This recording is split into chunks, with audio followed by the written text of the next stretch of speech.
Another day, another eulogy for a fallen hero. While the intent never was to turn the Shice Squad channel into a memorial site for our dear departed influences, to neglect to comment today would truly be remiss. Only 2 days ago, on Friday night, I was regaling my Argentine friends from the band Soda Can with a tirade of the first time I heard Gang of Four, and how the Peel Sessions was the first album I ever bought on vinyl, and how I considered their raw, live in-studio sound on that album to be far superior to that of their actual studio debut.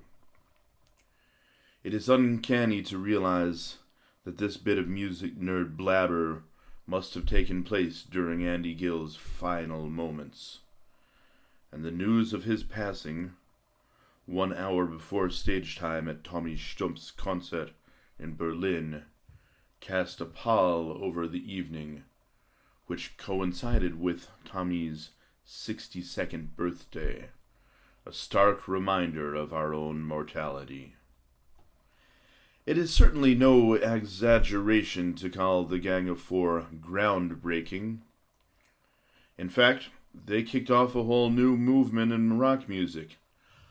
The fat bass and noise guitar music movement, if you will. Eschewing all fundamental rock conventions like power chords, straight cross-sticking drum beats, monophonic bass lines, and trite love song lyrics, the Gang of Four made such a splash with their 1979 debut that the ripples can still be felt to this day. And few who got hooked on their sound ever went back to listening to normal stuff. Noise guitar, skronk, mutant disco, and the funk and roll phenomenon. All these styles came to prominence as a result of their seminal early work, and they certainly were a massive influence on Shice Squad.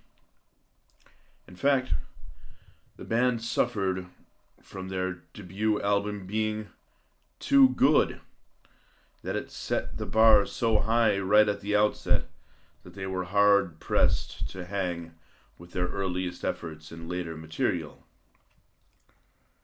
However, after some prolonged bouts of absence and a few false starts, the post-punk revival of the early aughties made it clear that this band had remained as relevant as ever. Their creative resurgence led to the creation of Content, which, believe it or not, is my favorite Gang of Four album of all, with lyrics which updated sexual economics and the frustrations of the working man for the internet era. As an avowed socialist, Andy Gill surely supported policies which would result in burdening the taxpayer even further, but his lyrics were almost never preachy, focusing on the emptiness of modern life rather than on mere partisan politics. It was on the Content tour that I first saw them live, and had the pleasure of John King kicking a cup of beer into my face. His departure from the band didn't seem to slow down Andy Gill one bit, even though he was the only remaining member at that point.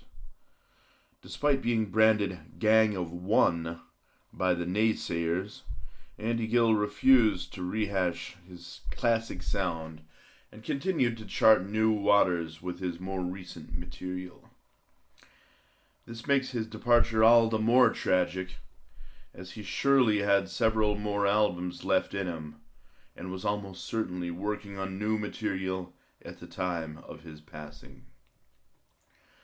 The reconstituted gang, with Thomas, John, and Tobias, offered up outstanding live performances that lacked nothing of the band's original spirit, projecting an atmosphere of barely contained violence and a convincingly menacing attitude, despite apparently being really nice guys.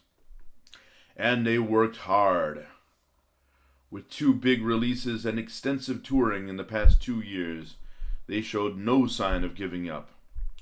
And while news of health problems and tour cancellations had circulated, I dare say I don't think anyone had suspected that Andy was not much longer for this world. Which brings us to the final question. Can the band continue? Well, the notion that the founder and mastermind can simply be replaced is distasteful to say the least. The new members have already been at it with the band for years. Far from being a bunch of stand-ins, John, Thomas, and Tobias injected a whole new vitality into the band and have participated in the creation of much new material. While there will surely be naysayers who would denounce such an action as a cynical money grab, I, for one, hope for new releases and would genuinely be interested in hearing more original material from the remaining members. And I dare to suggest that it's what Andy would have wanted.